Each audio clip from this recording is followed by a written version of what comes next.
Have you ever considered that the Grim Reaper scene in Wano and Kuinas Death might be connected? The Wado Ichimonji itself might hold all the answers we need. If you want to know more, keep watching.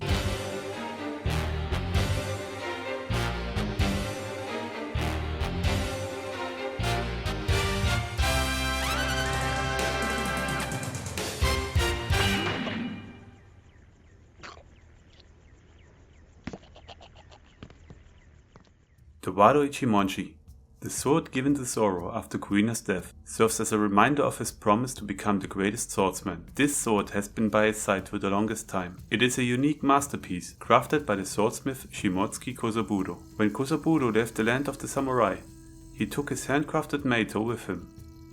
It was carefully stored in Zoro's village dojo, as it wasn't needed for a long time. It is classified as one of the 21 great swords within the world, renowned for their exceptional quality and second only to the 12 supreme great swords.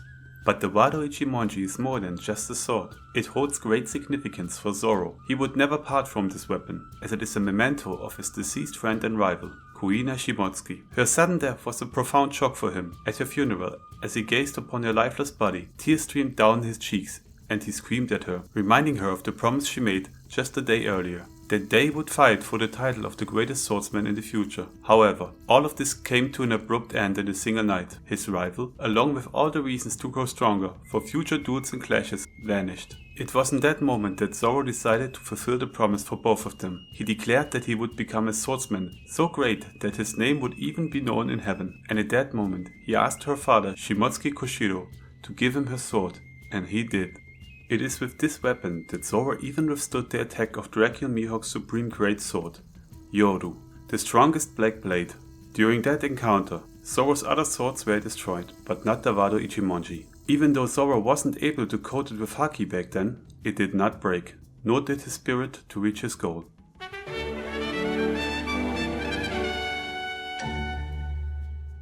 The straight road of harmony, the unwavering path of harmony, the harmony path beeline. These are all translations that convey the meaning of Wado Ichimonji. How can we interpret this meaning? Does it imply that when the wielder uses the sword, they will be on a straight path to harmony? Perhaps, but it could also have a different significance. What is harmony? How does one find it? From a Buddhist perspective, harmony is the smooth, pleasant, and non-contentious functioning of elements together in unison. In Zoro's case, how does he achieve this harmony? Is it through his goal, his mindset, or his swords? Maybe it's not just one of these, but rather a combination of all.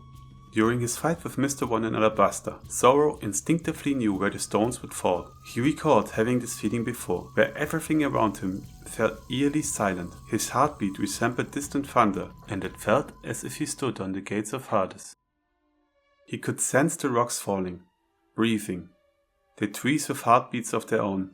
Even the earth itself was breathing. He remembered the lesson from his master, the lesson of man who can cut anything and nothing. In that moment, he was in perfect sync with his swords and his surroundings. He saw and felt everything around him, so clearly that he could discern a path that showed him the way he sought, the way to achieve his goal, the way to win the fight, the way to cut steel. At that moment when he cut Death's bones, he was in harmony. This single teaching enabled him to focus solely on what he needed to take the next step as a swordsman. He briefly entered the Hades to catch a glimpse of what he would have to become in order to achieve his goal. I assume most of you are familiar with Hades, but for those who are not, here is a brief explanation. Hades is the ancient Greek king of the realm of the deceased. He is the god of the dead, and his name has become synonymous with underworld itself. Some people use the word hell as a synonym for Hades, but this is not entirely accurate, as hell is specifically associated with damnation, whereas Hades is the place for all the dead. We know that there is an underworld in One Piece, as Brook described it in chapter 443. Does this mean that the path to harmony goes through the land of the dead? Maybe. Or perhaps it means that one must overcome numerous challenges and become in tune with oneself and the world around them. In a way, Zoro's path to becoming the greatest swordsman could also be seen as a journey towards enlightenment. Isn't it interesting how Zoro repeatedly gets lost, despite carrying a sword whose name literally refers to a straight path? Mr. Bushido, that's the name Vivi gave Zoro. She always called him that instead of using his real name. Bushido represents the way of the warrior. Once again, we see Zoro connected to a path or way of some sort. The way of the warrior, the straight road of harmony, a path into Hades.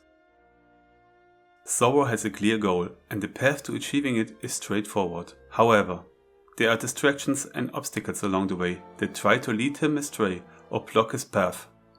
To be able to ignore these distractions, remove the obstacles and grow stronger, that is the path to harmony. That is the way of the warrior. After Zoro defeated King, we see him lying on the ground, unable to move due to the damage he had taken from previous fights. The remedy provided by the Minks was a great help, but it came with a significant trade-off. Chopper was worried and feared for Zoro's life. The damage he had suffered would come back even worse. Indeed, Zoro was fighting for his life. It is at this moment that he sees it, a Grim Reaper, standing above him, preparing to strike him with his scythe. In Japan, these beings are called Shinigami, the gods of death. However, we know that Zoro has another sword called Enma. The word Enma is the Japanese name for Yama, the god who presides over hell, and is a personification of death. Now, most people would say that it's obvious. The Grim Reaper that Zoro sees must be the personification of Enma, since it's already named after the god of death, but I disagree.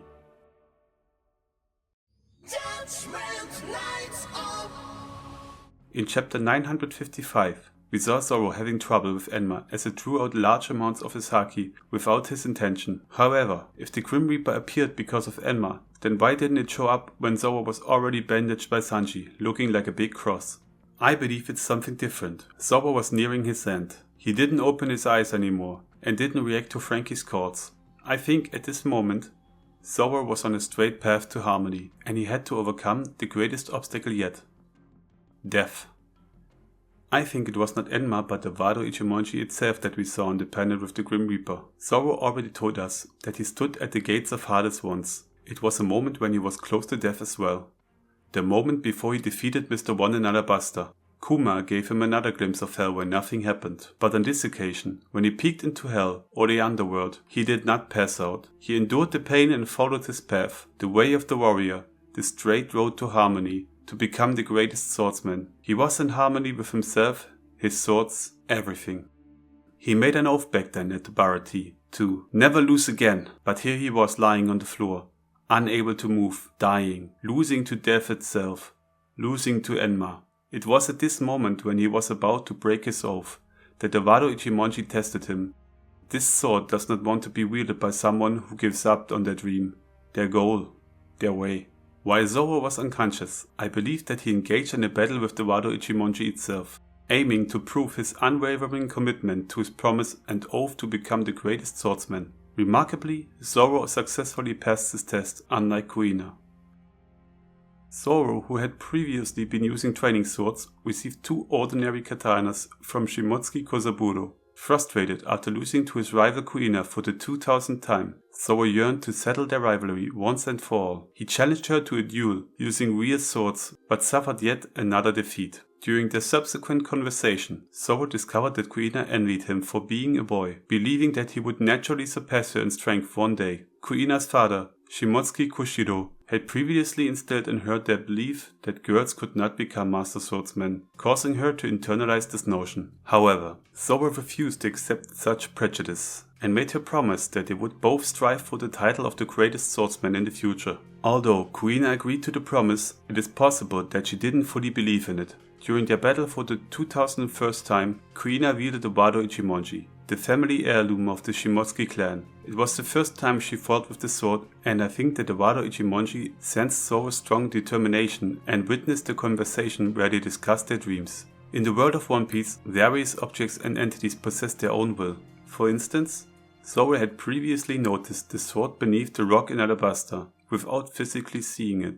On that fateful day of the 2001st battle, the Wado Ichimonji decided that Zoro should be its rightful wielder, as Kuina's will had grown weaker and she had given up on her dream. By abandoning the path right from the start, Kuina failed to meet the sword's acceptance. I believe that the same Grim Reaper Zoro encountered also appeared before Kuina. The Wado Ichimonji sought to separate itself from her, as she was the designated heir of the weapon and would have possessed it as long as she lived. The sword desired a wielder with lofty ambitions though, and that person was Zoro. As a result, on a dark night, the tragic accident occurred, and Kuina lost her life. She may have encountered the Reaper as well, but she lacked the strength to pass its test. In chapter 51, Zoro expresses his unwavering dedication, stating that retreating even one step would shatter everything he holds dear, including his vows, ambition and dreams. He then states that he prefers death over defeat. It is possible that Eiichiro Oda drew inspiration from the ancient Greek legend of Orpheus and Eurydice. Orpheus, a poet and the son of Apollo, possessed such mastery over the lyre that his melodies could enchant anyone, even enemies or beasts. Orpheus fell deeply in love with Eurydice, and they married and enjoyed happiness for a while. Tragically, Eurydice died suddenly, falling down after being bitten by a snake. Orpheus sang in his grief and managed to move everything in the world, both living and non-living. Being the son of a god, he descended into the realm of Hades, passing by unknown souls and ghosts. He even succeeded in taming Cerberus, the three-headed dog, with his music, and presented himself before the gods of the Greek underworld, Hades and his wife Persephone. Orpheus played a heart-wrenching song on his lyre that even Hades was moved by, and the god made him an offer. Hades permitted Orpheus to take Eurydice back with him on one condition.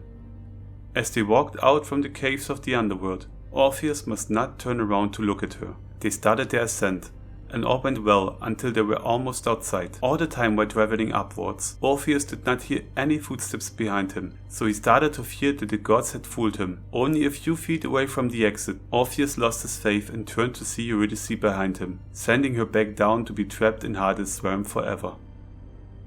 Now, if we were to replace poet with warrior, and love with promise, we can draw some parallels. As Zoro faced the Grim Reaper, he metaphorically entered Hades, the realm of the dead. Inside, he might have seen Kuina, and her presence reignited the promise he had made, fueling his will once again. In that critical moment, Zoro overcame death itself, mirroring the theme of Orpheus' journey, but opposed to the poet, Zoro did not lose faith. He still had the promise to keep, the promise to become the world's greatest swordsman.